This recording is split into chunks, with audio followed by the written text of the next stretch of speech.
Bonjour. Et aujourd'hui, comme d'habitude, je vais faire une présentation spécifique pour tout ce qui est nouveauté déjà par rapport à la version 2027 Autodesk qui vient de lancer. Et puis faire surtout les points parce qu'il y a un sujet très important qui est l'intelligence artificielle, cette fois-ci appliquée directement sur Revit, la possibilité de voir avec des prompts et faire certaines opérations. Donc, je vais aller assez vite pour la présentation parce que, en réalité, ce que je fais, j'ai mis au point une formation spécifique et surtout pour faire les points de toutes les nouveautés, mais en même temps, l'utilisation une fonctionnalité qui est aujourd'hui c'est un aspect majeur, je pense, et c'est l'assistant Autodesk qui va nous permettre vraiment de travailler d'une façon très rigoureuse, mais avec l'intelligence artificielle, c'est-à-dire dans les aspects, j'insiste toujours, où l'intelligence artificielle peut être appliquée. C'est-à-dire, j'insiste toujours, l'intelligence artificielle ne remplace pas l'architecte. D'une image, je ne peux pas obtenir un projet, même si j'ai fait de belles images, jamais c'est la procédure de l'architecture. L'architecture, c'est toujours lié à l'espace, à la fonctionnalité, à les structures, et un site, une mémoire particulière d'un site, et donc on ne peut pas la remplacer avec des automatismes, et j'insiste toujours sur ces points-là pour que les choses soient bien claires et surtout pour aller à l'encontre de tous les charlatans qui présentent des belles images avec des prompts et ils transforment les images directement en architecture. C'est complètement contradictoire, ça, à notre métier d'architecte. Bon, alors, pour commencer, je viens de dire, et là vous voyez, les prompts au service de la réalisation de certaines tâches, optimisation, automatisme, entre autres. C'est-à-dire, c'est l'Autodesk Assistant. Et également, il y a une possibilité actuellement, moi j'utilise beaucoup Forma aussi, surtout pour les études de faisabilité. Vous avez une vidéo spécifique pour ça. Mais là, on l'a intégré à Revit quand on a les projets sur les clouds, et ce qui fait que je vais pouvoir faire venir directement les données contextuelles sur mon projet. Bon, là, je vois les nouveautés, gestion des éléments du modèle, vue et visualisation, nomenclature, feuilles, documents et aides, pièces et espaces. Et on va voir tout ça, dans la présentation à continuation. Voilà, la première chose et le premier aspect que je vais passer assez vite parce que c'est pas, je vais arriver au plus important justement, je considère. C'est un outil que je considère pratique, mais c'est pas non plus, il faut pas exagérer. Mais c'est la numérotation, et la numérotation à partir d'un gabarit. C'est-à-dire que là, aujourd'hui, Revit me propose une façon, par exemple là, j'ai des pièces, je fais rapidement un petit projet, entre guillemets, et vous voyez pièce 1, pièce 2, pièce 3. Alors, comment je fais pour transformer tout ça à partir d'étiquettes et une numérotation qui va être automatique sur tous les projets. Hein? On gagne du temps, évidemment, et on peut faire les choses très correctement à niveau de la présentation aussi. Et donc, bon, là, je les donne un nom à notre gabarit, porte, pièce. C'est-à-dire que ce que je vais faire, je vais lier la numérotation, attacher la numérotation des portes à la numérotation des pièces. Et ça, c'est pas un petit détail, ça peut être très important, parce que quand je cherche une porte en particulier, même si la famille est la même, je vais pouvoir l'identifier dans tous les projets avec un numéro qui correspond à la pièce, ce qui permet rapidement d'aller voir la zone d'affectation avec cette porte, cette famille porte. Alors, pour créer les gabarits, il y a une procédure. Et il faut créer d'abord un filtre. Ça, je considère que c'est un petit peu complexe au départ. Après, vous comprenez, vous allez pouvoir les gérer. C'est-à-dire que là, je commence avec un filtre où je vais dire que je vais exclure des portes. Pourquoi? Parce que ces filtres, il va être après appliqué directement pour la numérotation des portes. C'est pour ça que j'ai créé, c'est un peu indirect si vous voulez. Donc, et voilà, et ça va être appliqué dans les catégories pour la catégorie des portes. Et à côté droit, là où j'ai toutes les règles pour l'application des filtres, je vais dire que les choix c'est des portes qui ne contiennent pas exclure. Voilà. Ça, c'est la procédure. Exclure des portes. Donc, porte-pièce, le filtre exclure des portes. Et le nom du gabarit reste à gauche, porte-pièce, attaché à pièce, lié à ces pièces-là. Et les partitionnements, c'est lié à la pièce avec un numéro. Mais là, je vais les paramètres des numérotations, je vais les lier à un identifiant. Et cet identifiant, ça va être lié à la pièce numéro. Et par contre, il n'y aura pas un numéro au départ, il va avoir une lettre. Ça, c'est la formule qui va me permettre après l'affichage de la numérotation. D'abord, c'est A, et ensuite, à la pièce numéro. Attaché A à la pièce numéro X. Bon, je les monte d'abord à la pièce et après A, c'est-à-dire que là, je monte dans la hiérarchie. Vous voyez que là, la formule, c'est A et un exemple des valeurs 101. Et donc, là, je vais dire, j'ai tout déjà hiérarchisé. Donc, à ce moment-là, je vais l'appliquer. Et vous voyez qu'est-ce que ça donne. Je l'ai fait très vite. Là, j'aurais pu aussi, d'une façon plus jolie, avoir les étiquettes, mais j'ai gardé les étiquettes qui venaient par défaut. Et donc, vous voyez que la pièce 1, il y a deux portes qui sont attachées, un A, un B. Mais c'est toujours avec le numéro qui est l'espace d'attachement. Pareil pour la pièce 2, j'ai une seule porte, la 2A. Et pour la pièce 3, j'ai 3A, 3B. Et ça, bon, je l'ai fait très simple, mais quand on a un bâtiment avec des étages multiples, où les portes sont de droite à gauche, vous pouvez les faire d'une façon automatique une fois que vous avez les gabarits, et ça va très très vite.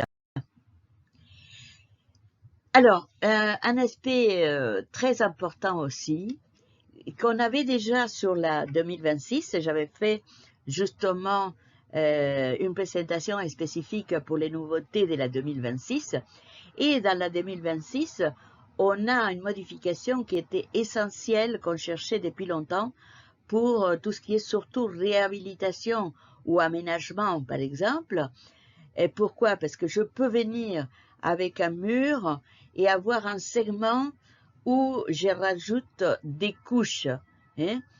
Et changement de priorité, je peux venir avec des priorités qui sont différentes. Tout ça, ça existait déjà dans la 2026. Et j'avais fait la présentation, et là, par exemple, c'est un cas d'aménagement intérieur, Et vous voyez, je peux venir avec des phases aussi. Et la phase de l'aménagement, en lui-même, il y a l'état existant, la phase, avoir des revêtements partiels avec un segment choisi que je rajoute à la couche principale. Là, vous voyez aussi un carrelage qui est rajouté seulement un morceau, une partie de ces murs. Ça, je considère que ça a été une très bonne évolution et très utile. Donc voilà, c'est la même chose pour un isolant que je pourrais avoir, une partie isolée, une partie qui n'est pas isolée. Et là, j'avais mis, ça j'ai repris de la présentation de la 2026, les murs par pièce et par segment. Alors j'ai pris 2 pièces côte à côte et qu'est-ce que je fais? J'ai changé, comme vous pouvez les voir là, j'ai changé les revêtements par pièce. Par pièce d'un côté un enduit de couleur bleue pour faire vraiment visuel et de l'autre côté un enduit couleur rouge. Là c'est par pièce dans ces cas-là et vous voyez qu'à l'arrivée je peux avoir, après on va les voir dans la 3D, dans la salle de bain également, je peux avoir un segment et avoir un carrelage partiel dans cet espace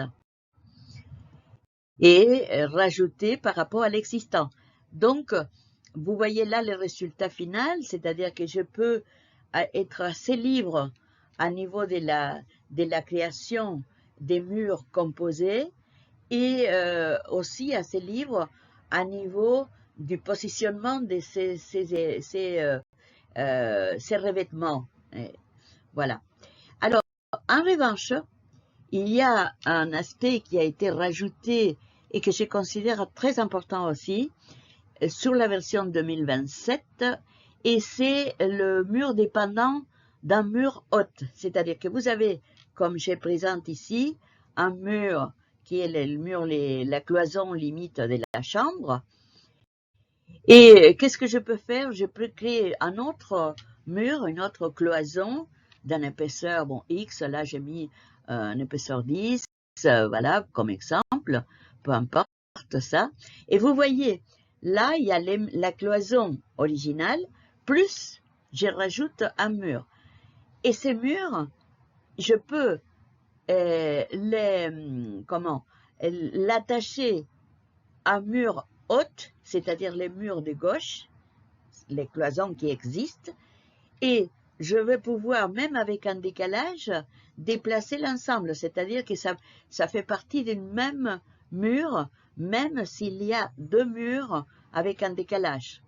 Mais il agit comme un seul mur, à tel point que vous voyez là, par exemple, bon, je peux, quand je les déplace, là, on ne les voit pas, voilà, là je les déplace et si je déplace le mur haut, évidemment, je déplace le deuxième.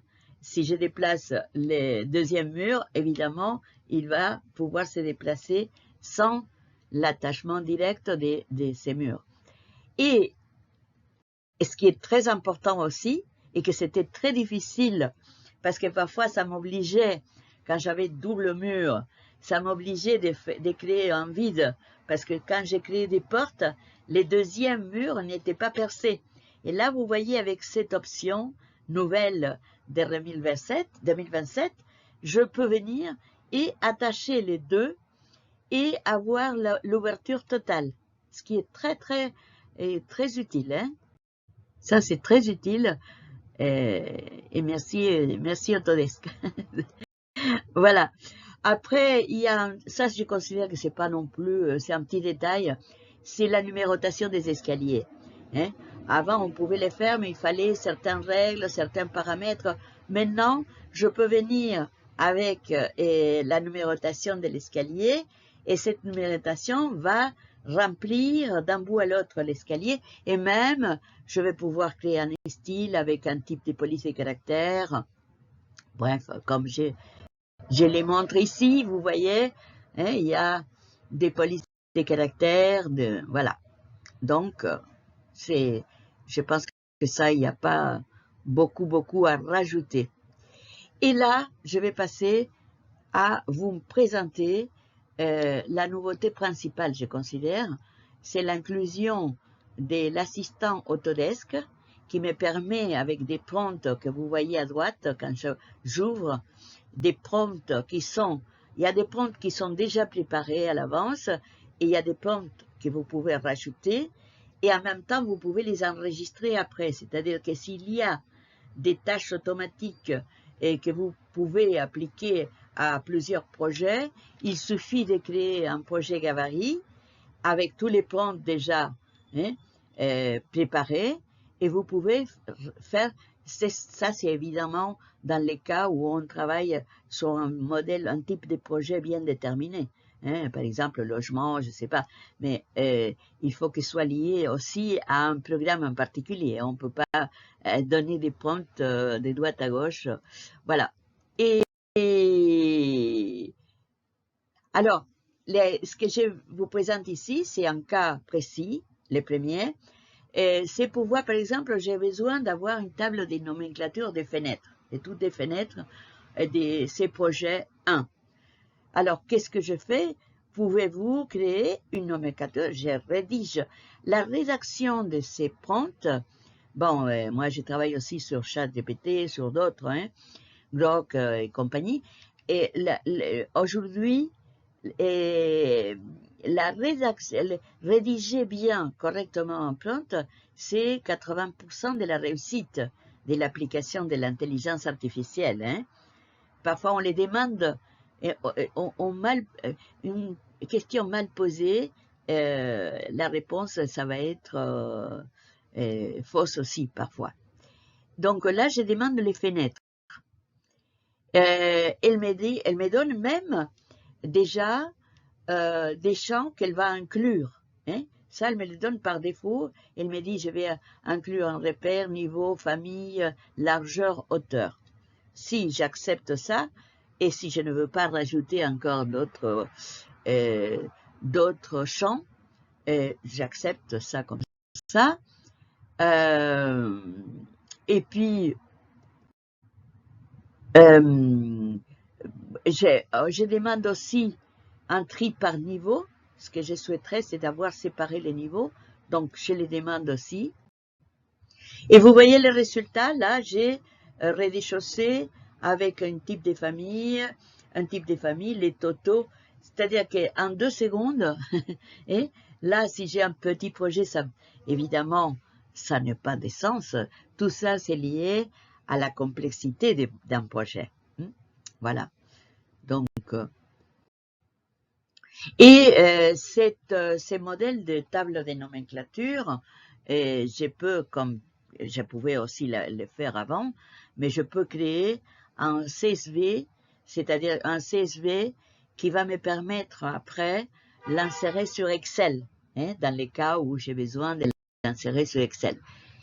Ensuite, vous voyez, donc elle a créé ces tables de nomenclature et par la suite, on ne les voit pas bien là, mais ce que je vais faire, je les demande de placer une vue sur une feuille A1.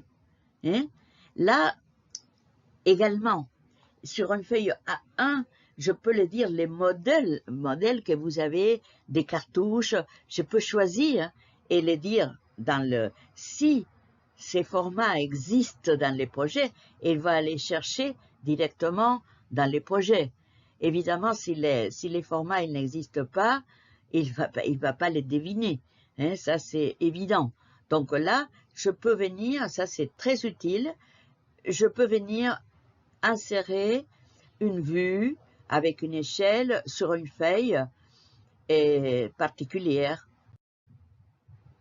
Et là, vous voyez la clé, premier étage, 1904, 19 avril, donc premier étage, et la clé, Là, je peux voir la feuille avec les cadres et la présentation sur la feuille. Et je dois dire une chose, pour les feuilles, parfois, comme on a la possibilité d'enregistrer les vues depuis la version 2026, parfois cette procédure, je pense que ça, c'est pas, il y a pas une différence énorme de temps déplacer la feuille sur un cartouche, sur un format particulier et le modifier, etc. Je suis d'accord qu'on peut le systématiser quand c'est nombreux, quand c'est la même chose, mais je ne pense pas que c'est un gagne-temps très très important de cette version. Malgré que bon, on peut l'utiliser, on peut lui donner un nouveau nom. Là, c'est A1, premier étage, 50e, c'est l'échelle, et c'est en format A1. Évidemment, le format, il faut qu'il corresponde à l'échelle, parce que ça, il n'y a pas de magie. Elle ne va pas inventer l'échelle, et elle va mettre l'échelle que vous avez dans la vue. Et là, par exemple, je fais la même chose avec une vue en perspective. Et la vue en perspective, je dis, bon voilà, pourrez-vous me la placer? Là, c'est dans un format A3. Et voilà. Voilà les résultats. Elle me place directement, hein, là, le format avec la vue insérée sur le format. Et, bon, et vous voyez que là, il y a plusieurs possibilités. Et une possibilité, par exemple, ici, je lui demande de créer une coupe horizontale qui traverse l'escalier. Il y a un seul escalier, là, elle ne peut pas se tromper. Une coupe. Et ça, évidemment, vous voyez que c'est très facile. Et là, à l'arrivée, on a déjà la vue en coupe. C'est-à-dire que je peux aussi demander des vues. Mais là, c'est difficile la définition, parce que comme on est en train de créer une coupe sans avoir la ligne de coupe, il faut la définir à partir d'un positionnement que vous les donnez aussi avec les prompts, hein, que c'est pas non plus donné, hein, rapide. Alors, qu'est-ce que là, c'est très important, ça, c'est le suivant, c'est en fait la numérotation automatique. Hein? Ça, c'est très important parce que vous pouvez définir une étiquette, comme vous le faites habituellement dans les familles, avec toutes les références que vous pouvez intégrer dans la famille, et entre autres, la numérotation. Et donc là, vous avez toutes les pièces déjà assignées, et vous venez juste pour créer en étiquette la numérotation des plans. Et là, vous voyez, j'ai mon plan, séjour, chambre, etc., surface, et j'ai rajouté là la numérotation. Et c'est automatique, c'est dans tous les projets. Donc là aussi, il y a un gagne-temps considérable.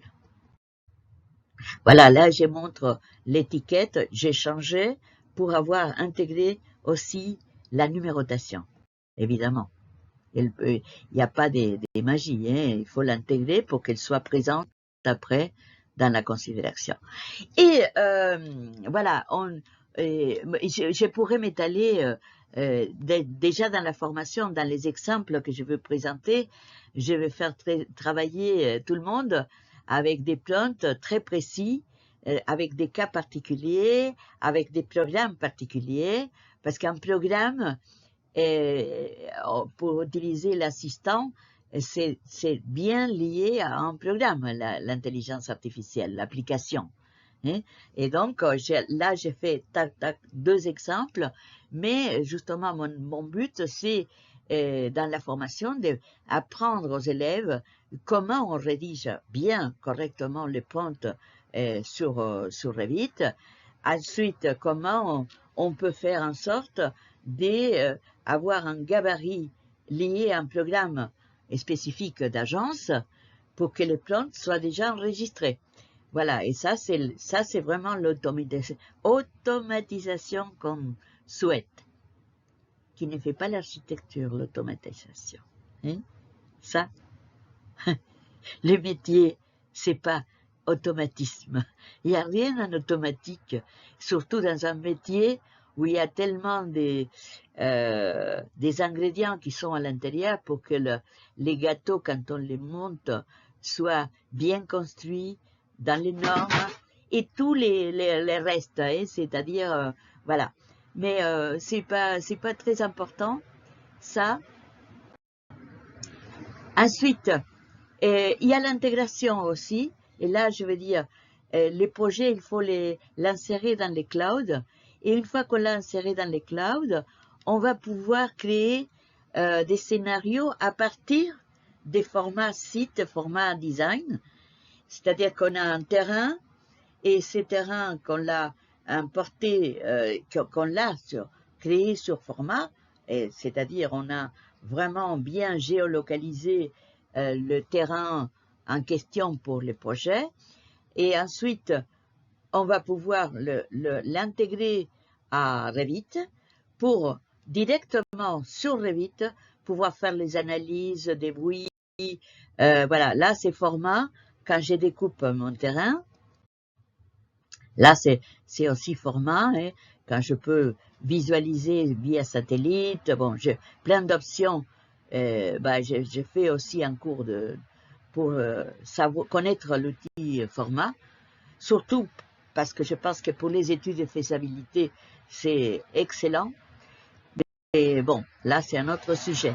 Là, vous voyez qu'il y a aussi la possibilité de faire venir avec des analyses. Et je vais faire des analyses des bruits, des analyses, voilà, toutes les analyses énergétiques, et maintenant aussi avec le carbone. Bon, ça dépend du projet.